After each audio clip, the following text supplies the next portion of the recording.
얼마 전 재계에서 유례가 없는 그룹 통합이 발표됐죠. 국내 1위 태양광 폴리실리콘 기업 OCI와 국내 5위권 제약회사 한미약품그룹이 전격 통합한다는 건데요. 서로 달라도 너무 다른 업종의 대기업 집단이 합친다는 점, 각 회사의 오너가 한 지붕 아래서 공동 경영을 하게 된다는 점, 이 모든 게 국내 기업 역사상 한 번도 없었던 일이라고 합니다. 때문에 이번 통합을 주도한 OCI의 수장, 이우현 회장에게 많은 관심이 쏠리고 있는데요. 이우현 회장은 OCI의 창업주의 손자로 오너 3세 경영인이죠. 과거 석탄화학에 주력했던 OCI를 태양광 전문 기업으로 탈바꿈시키면서 태양광 핵심 소재인 폴리실리콘 분야에서 OCI를 세계적인 선두업체로 키워낸 인물인데요. 이번 통합을 통해 본업 위에 제약 바이오라는 미래 먹거리를 더해서 100년 기업으로 도약하겠다, 이런 각오입니다. 하지만 업계 평가는 상당히 엇갈리고 있죠.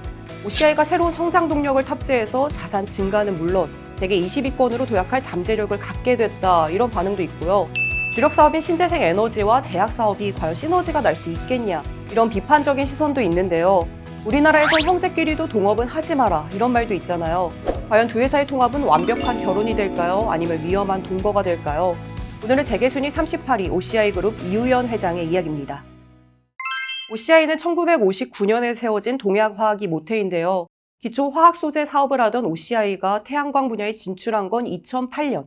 이 사업 전환을 주도한 게 당시 전략본부장이었던 이우현 회장입니다.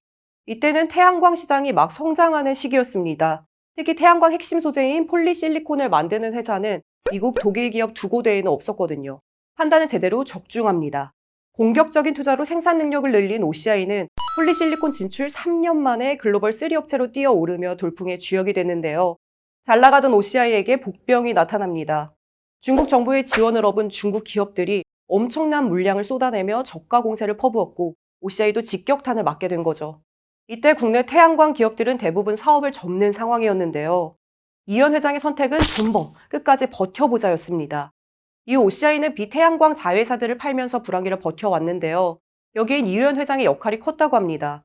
이현 회장은 입사 전에 글로벌 금융사에서 10년 넘게 근무한 재무통이라고 하죠. 재무 전문성을 토대로 한 내실 경영이 위기 돌파의 발판이 된 건데요. 또 하나의 승부수가 바로 해외 생산 거점입니다. 이현 회장은 적자가 계속되던 2020년 국내 공장 가동을 멈추고 전기료와 인건비가 싼 말레이시아 공장에 생산 능력을 집중했는데요. 원가 경쟁력을 확보하며 버틴 결과 반등의 기회가 왔습니다. 미국이 중국산 폴리실리콘 수입을 제한하면서 OCI 제품이 중국산 프리미엄 효과를 얻게 된 겁니다. OCI는 미국 인플레이션 감축법의 수혜기업으로 꼽히며 실적이 상승, 미국 투자도 늘려가고 있는데요. 그런데 보시면 아시겠지만 OCI에게는 치명적인 약점이 있습니다. 폴리실리콘의 업황에 따라 회사의 전체 명운이 왔다 갔다 실적도 널뛰기를 한다는 겁니다. 폴리실리콘 업황이 좋아서 가격이 오르면 OCI도 실적이 좋아지고 반대로 공급 과잉으로 가격이 떨어지면 OCI도 적자를 내는 구조인 건데요. 2019년부터 적자 늪에 빠졌던 것도 폴리실리콘 가격이 급락하면서 팔면 팔수록 손해를 봤기 때문이죠.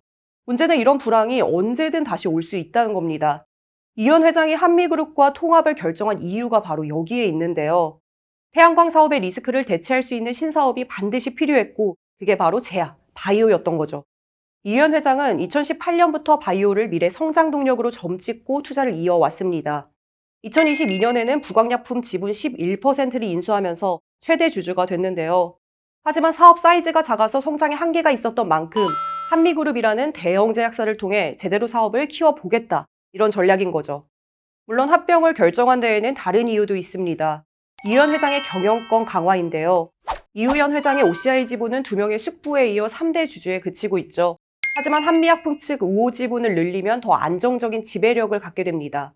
한미약품 오너 역시 상속세와 신약 개발 자금이 필요했기 때문에 서로의 니즈가 딱 맞아 떨어지면서 합병이 결정된 건데요.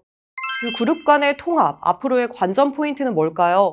첫 번째, 기존 사업과 시너지가 나느냐 아니면 불협화음이 나느냐입니다.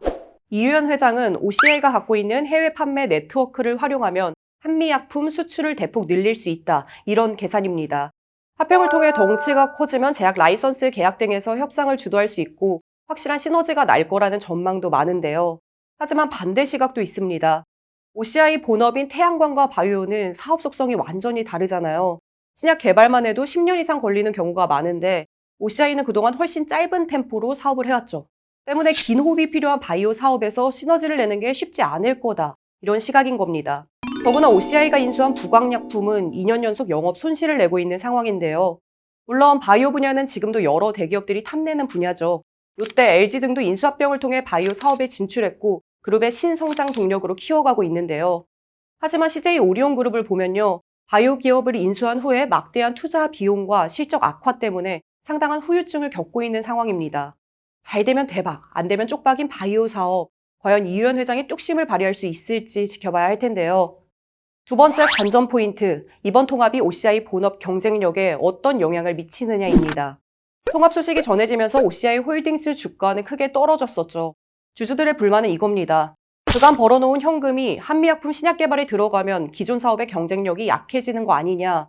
본업에 충실해야지 불확실한 바이오에 무리할 때가 아니다. 이런 목소리인데요.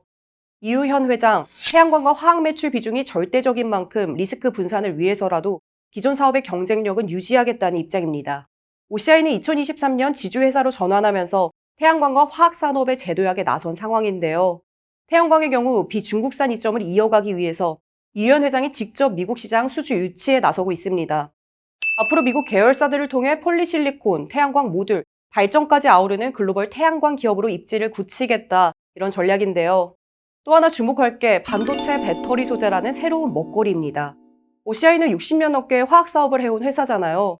그간 쌓은 기술력을 토대로 첨단 소재 분야로 화학 사업을 확장하겠다는 건데요. 말레이시아에 반도체용 폴리실리콘 공장을 세워서 반도체 소재 매출을 1조 원 수준으로 끌어올리고 반도체용 고순도 인산, 전구체 등에 투자를 해서 반도체 호황이 왔을 때 제대로 열매를 수확하겠다 이런 전략입니다. 배터리 소재 사업도 성과가 기대됩니다. OCI는 포스코 퓨처엔과의 합작 법인을 통해 국내 최초로 고연화점 피치 생산에 나섰죠. 얼마 전 준공된 공장에서 연간 15,000톤, 전기차 300만 대에 필요한 양을 생산할 수 있기 때문에 상당한 매출 효과가 기대되는데요. 앞으로 이유현 회장이 바이오 사업과 기존 핵심 사업의 투자, 이 무게중심을 어떻게 잡아가느냐가 중요한 관건이 되겠죠. OCI는 늘 미개척 분야에 도전하는 DNA를 갖고 있다. 기존에 아는 것만을 토대로 사업을 하면 새로운 시도는 할 수 없다. 이유현 회장의 말처럼 OCI는 국내 최초로 폴리실리콘 분야에 뛰어들어서 세계 선두업체에 올랐고요. 한미약품과의 통합을 통해 또 한 번의 도전을 앞두고 있습니다. 이유현 회장의 승부수가 신의 한 수가 될지 양날의 검이 될지 미래는 알 수가 없죠. 태양광 불황기를 버텨낸 저력이 득이 될 수도 있고 그간 바이오 사업 결과가 좋지 않았던 만큼 또 헛발질을 하는 거 아니냐는 우려도 있습니다. 과연 이유현 회장의 도전은 해피엔딩을 맞을 수 있을까요? 여러분의 예상은 어떠신가요?